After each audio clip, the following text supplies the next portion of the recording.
मैं और चचा एक साथ सोफे पर बैठे हुए थे और चचा मुझे सुई में धागा डालने का तरीका बता रहे थे। इधर मेरी गोद में बैठो, मैं तुम्हें अच्छी अच्छी और सच्ची बात बताता हूँ। चाचा जान ने मुझे पकड़कर अपनी गोद में बैठा लिया। मैं अर्ज से चाचा जान की तरफ देखने लगी। मुझे हैरत इस बात पर नहीं हो रही थी कि चाचा जान ने मुझे अपनी गोद में बैठाया है।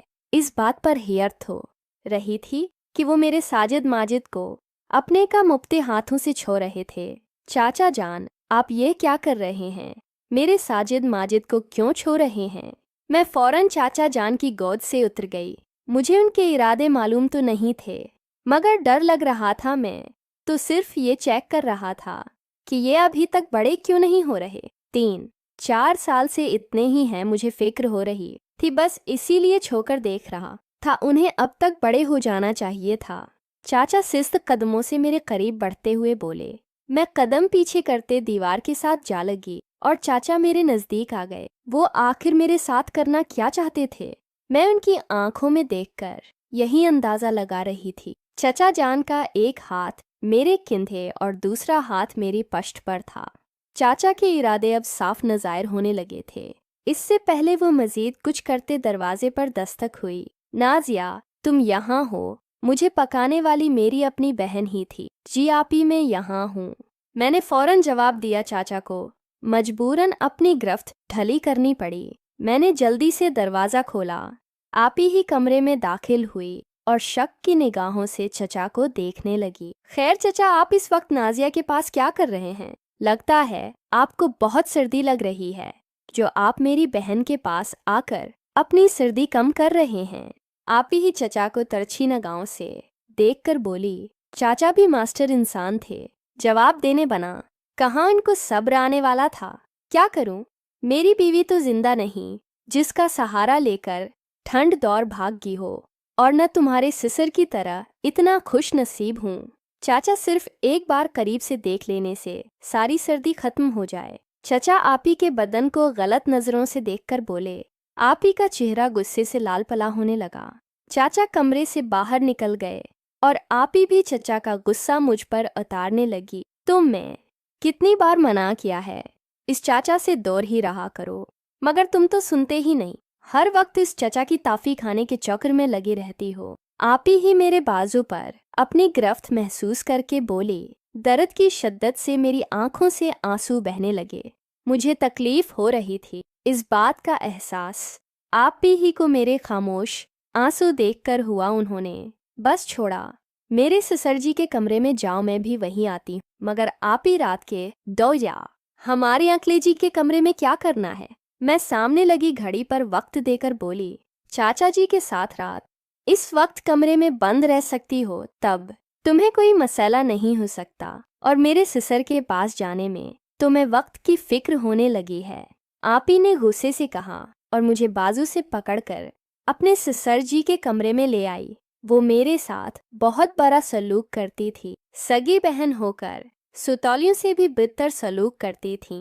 मैं अंकल जी के कमरे में आई। अंकल बस्तर पर सिर्फ एक कचा पहनकर लेटे हुए थे। उन्हें इस तरह देखकर मेरी नजरें झुक गई। इस तेल से अंकल की मालिश कर दो, इनके जिस्म में बहुत दर्द हो रहा है। आपी ने हाथ में तेल की बोतल देते हुए कहा। मैंने तेल पकड़ लिया। अब खुश है ना ससुर? जियापी ने अंकल जी को आंख मारकर पूछा। आप बहुत खुश हूं, तुम अब जाओ कमरे से बाहर, ताकि मैं अपनी खिदमत करवा सकूं। अंकल जी ने फिर मुस्कुराकर कहा। आपी हंसते हुए कमरे से बाहर चली गईं।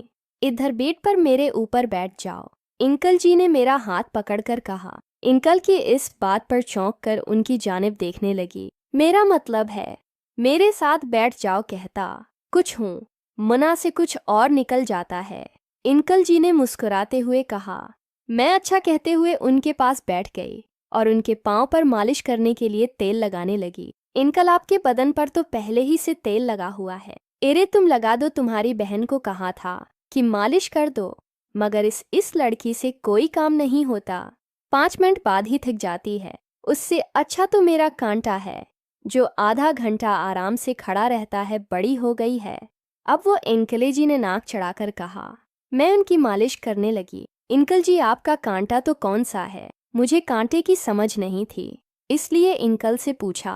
अंकल मेरी बात सुनकर हंस पड़े और कहने लगे, मैं तुम्हें सब बताता हूँ और समझाता भी हूँ।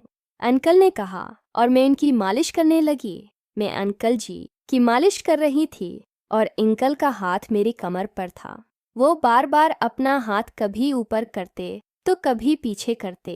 इनकी ये हरकत मुझे बहुत अजीब लग रही थी। मेरा हाथ जब ऊपर की तरफ आया तो अंकल ने भी अपना हाथ मेरी कमर से हटा लिया और फिर अपने किचे से अपना कांटा बाहर निकाला। अंकल का कांटा सकड़ा हुआ था। मुझे देखकर डर नहीं लगा। जो भी है ये मेरा कांटा है, तुम उसके अच्छे से तरीके से मालिश कर दो ना, उनकी वजह से ये बहुत कमजोर हो गया है। अंकल जी ने मेरा हाथ अपने कांटे पर रखा। मैंने भी हाथ में पकड़ लिया। मैं अंकल जी के कांटे की मालिश करने लगी। मालिश के दौरान अंकल लंबी और गहरी सांस लेने लगे। मैं गहरी नजरों से उन्हें देखने लगी। मैं मालिश कांटे की कर रही थी, मगर मेरी नजरें अंकल की चेहरे पर थी। वो कभी दाएं होते तो कभी।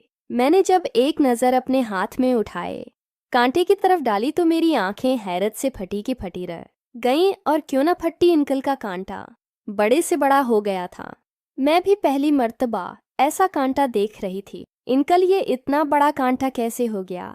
मैं अब की बार अंकल की तरफ देखकर बोली, या अभी और बड़ा होगा, जो भी तुम बस मालिश करती जाओ। अंकल ने बेफिक्र होकर कहा।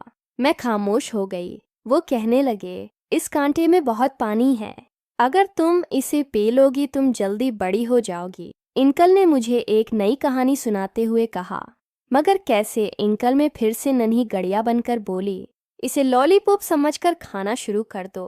अंकल की इस बात पर मैं चौंक पड़ी। मैं कैसे उसे खा सकती थी? नहीं, मैं नहीं खाऊंगी। मैंने अंकल का कांटा हाथ से फेंक दिया। वो बर्म होने लगे। मेरे घर में रहते हुए न जैसे क्या कर रहे हो वैसे करो, वरना घर से निकाल दूंगा। अंकल की धमकी सुनकर मैं खौफजदा हो गई और अंकल के कांटों को दांतों के दरमियान रख दिया। ऐसा करने से मेरा दिल खराब होने लगा और मैंने कांटा निकाल दिया। अंकल मुझ पर बरम होने लगे कि मैंने ऐसा क्यों किया है। उनकी डांट सुनकर मैं रो पड़ी। इतने में बाजी भी कमरे में आ गई। इन्हें देखकर मैं मजीद रोने लगी। आप ही ने मेरा रोने पर कोई ध्यान नहीं दिया और अपने सिसर से मुखातब हुई। मैंने आपसे कहा था ये सब नाजिया से नहीं होगा, मगर आपको शौक था कनवारी लड़कियों से मालिश करवाने का। अब मैं खुद ही आपकी मालिश करूंगी। तुम बच्चों के पास। आप ही ने मुझे कमरे से बाहर भेज दिया और खुद अपने सिस्सर की लालीपाप खाने लगी। मैं आप ही के कमरे में आकर सीधा वॉशरूम गई और अल्टियां करने लगी। मेरा दिल अभी भी बहुत खराब हो रहा।